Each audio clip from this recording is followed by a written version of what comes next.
17 hours 19, you're listening to Radio Madia 95.1 FM. This is a special program. I am Lisa Lee. If you're now joining us, we are now heading into our interview with Mr. Stan Gavaya, Deputy Director of the Corporate Public Relations Unit and the Commander for Region Number 8, Mr. Kingston. We will now be joining them. They will now be joining us rather for a brief interview on their visit here. And good afternoon, guys, and welcome to Radio Madia 95.1 FM. How are you guys doing? Good afternoon, of course. I am Stan Gavaya saying thanks for actually having us, Lisa. And good afternoon to everyone who is actually listening to this broadcast right now. I'm doing fine. I'm doing fantastic. Kudos, of course, to Commander Kingston and his team for the warm welcome that we had from the time that we've been here to now. And we're trying very much to see if it is that we could squeeze in an extra day or so to be here. We love the hospitality. And I believe that is something that we have to offer Commander Kingston from all of you who are here from Mania. Right. Okay, thank you this afternoon. Welcome. Thank you for welcoming us here, Lisa. And basically, I am here to let the listening public of Mania and whoever else is listening, let them know what we are doing in Region 8 policing wise. And at the same time, I want to thank Mr. Gavaya and his team that is here visiting. And they would have already had some off-hand look at how we are, what we are doing in Mania. All right. Now, Mr. Gavaya, can you tell us a little about the Corporate Communications Unit. Yes.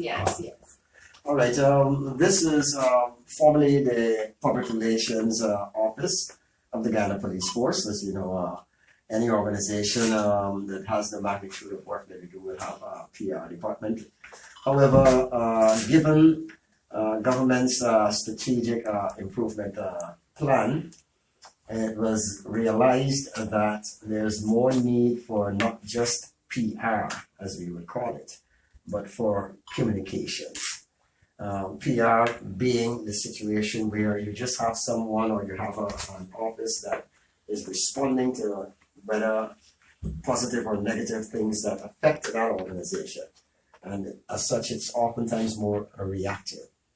And the mission is obviously to be more proactive and to be able to highlight a number of projects, schemes, and programs of the Ghana Police Force that many times is not talked about or highlighted.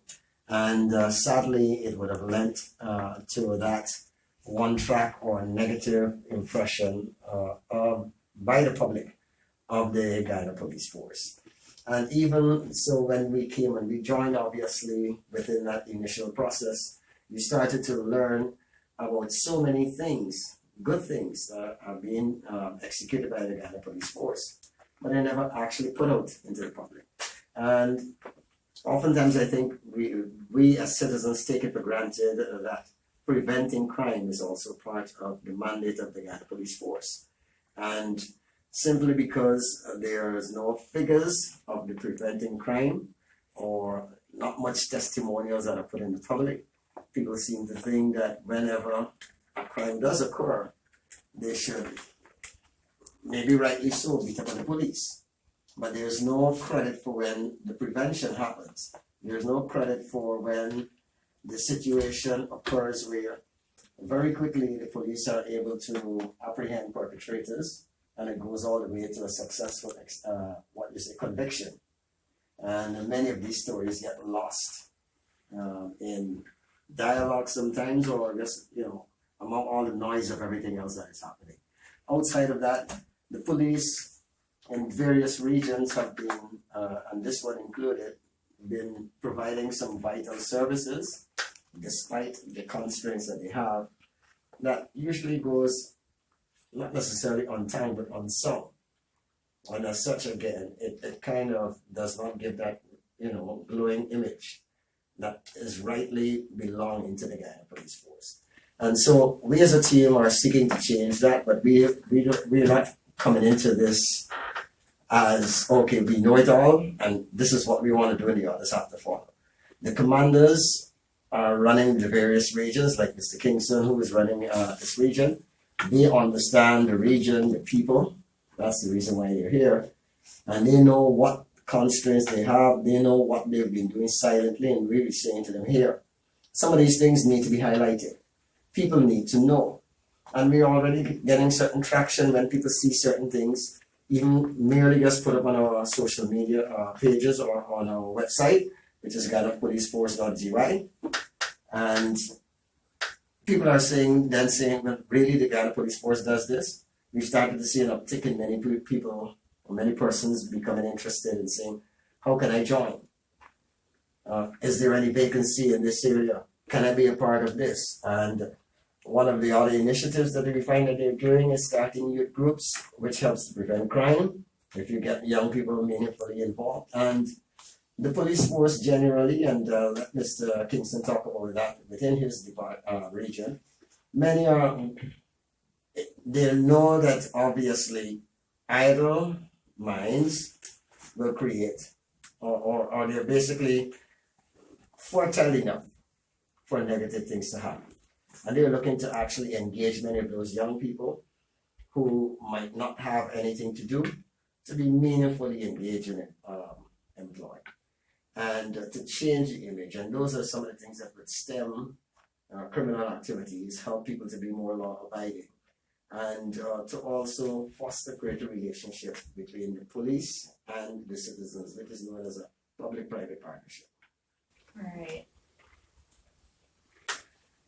Yes, not only is the police locking up persons or prosecuting persons, but we are also ensuring that we keep a very close relationship with members of the public.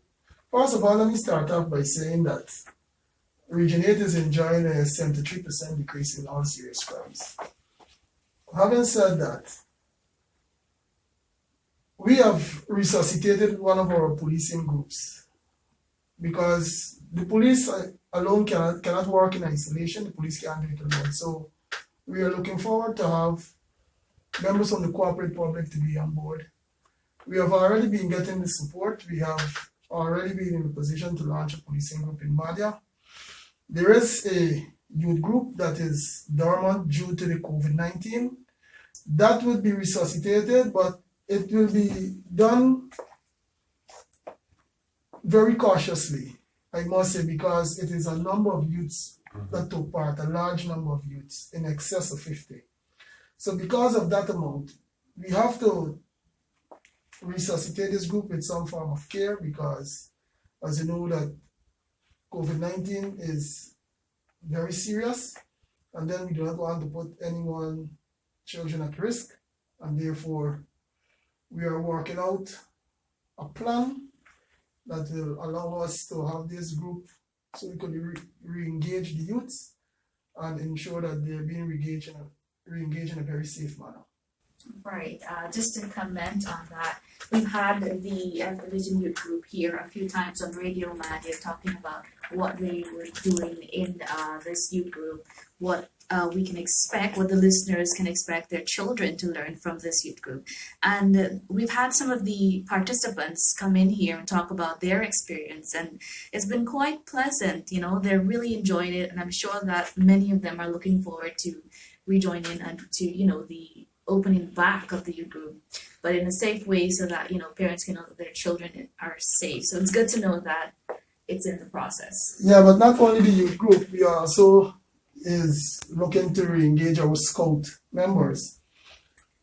Last Saturday, one of our scout leaders, Police Lance Corporal Fox, he was summoned to Georgetown for training. And that is also an area that we will be resuscitating shortly.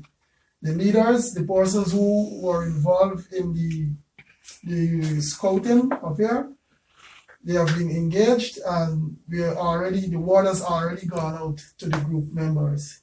So shortly we will have that back up and running. It's just that we want to ensure that is being done in a very safe way. Right. And you're seeing right there things, and not just that, but as you know, one of the things that we also want to move away from is to remind persons that Guyana is not Georgetown. And oftentimes most people only pay attention to what is actually happening along the coast of Guyana. And the hinterland regions are equally a part of this country. I myself, on a personal note, I like visiting. And I often say to people I prefer to vacation in Guyana because we've got so many beautiful places.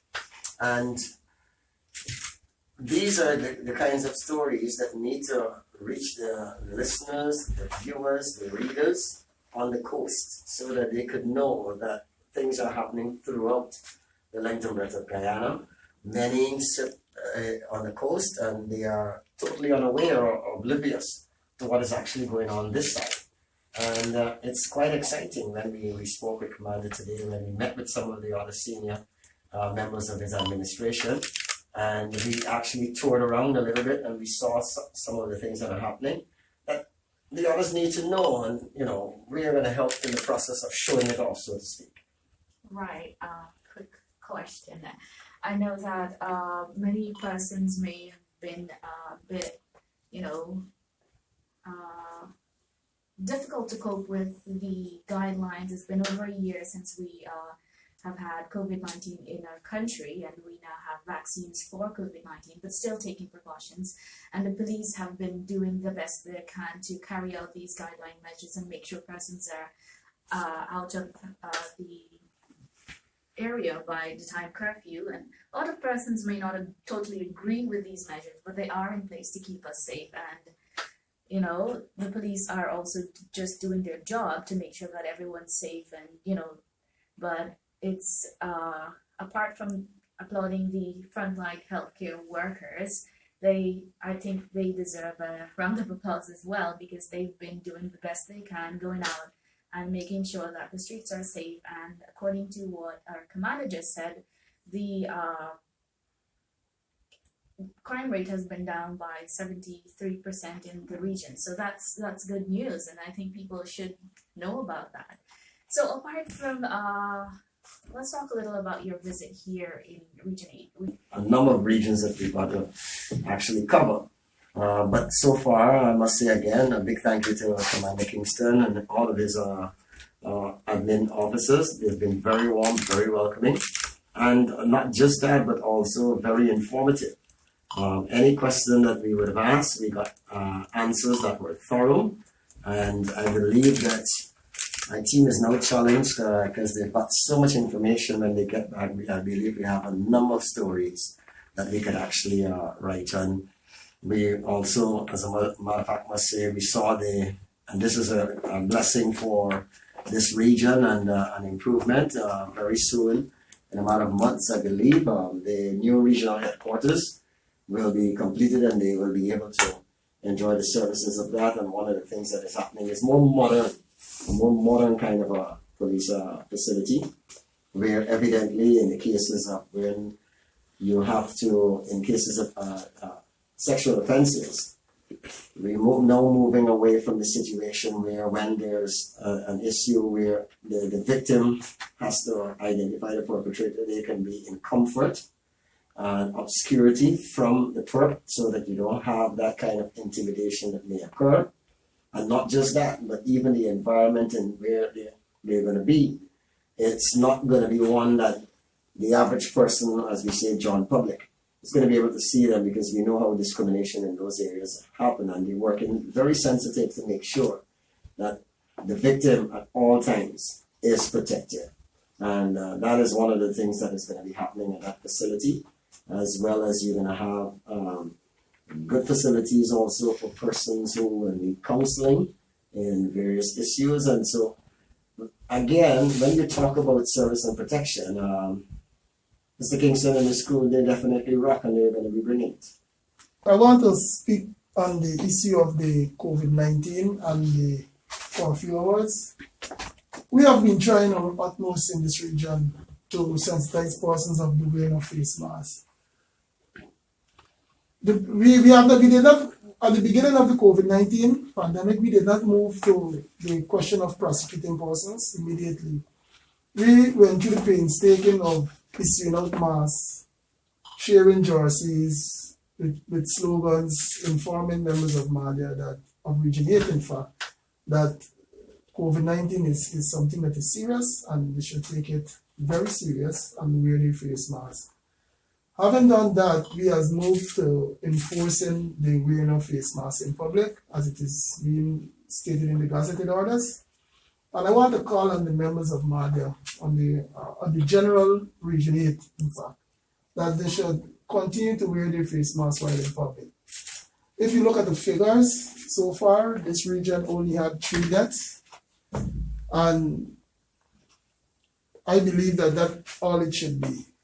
Until this pandemic is over, we need the public, the general public of Region 8 needs to adhere to the COVID-19 measures and ensure that they wear their face masks.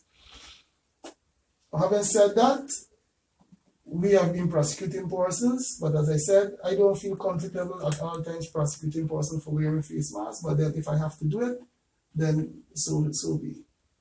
So I want to ask the general public to conform with the COVID-19 guidelines, ensure that they wear their face masks, they close their business when they're being asked to close their business at a particular time, and probably whenever the vaccine become available for all and sundry, they do utilize the opportunity and take the vaccine, continue to wear their face masks. Thank you. Right.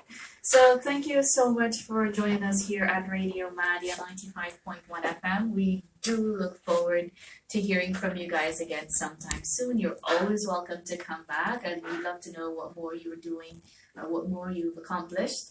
So thank you so much for taking the time out to be here with us, and do enjoy the rest of your afternoon. Thank you. Thank you very much.